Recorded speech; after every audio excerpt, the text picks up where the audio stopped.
રાજ્યના હવામાન અંગે અંબાલાલ પટેલે આગાહી કરી છે। 13 થી લઈને 16 જુલાઈ દરમિયાન વરસાદનો બીજો રાઉન્ડ શરૂ થશે।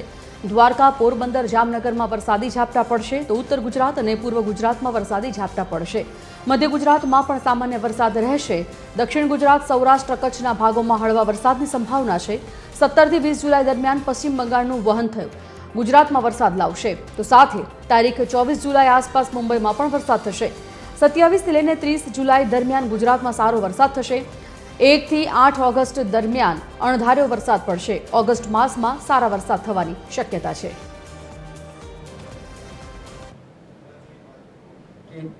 લગભગ 16-17 સુધીમાં ગુજરાતના ભિન્ન ભિન્ન ભાગોમાં લોકલ સિસ્ટમોના કારણે વરસાદ થવાની શક્યતા છે।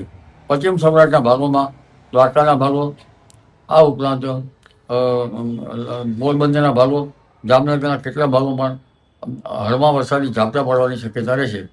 તટ ભાગોમાં વરસાદની ખેંચ વધુ છે।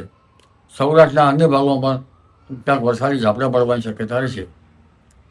લગભગ 1 ઇંચ જેવો કે તેનાથી ઓછો વરસાદ થવાની શક્યતા કોઈ ભાગમાં ગણી શકાય। કોઈ ભાગમાં અઢારું વરસાદ થાય તો વધુ પણ થઈ શકે।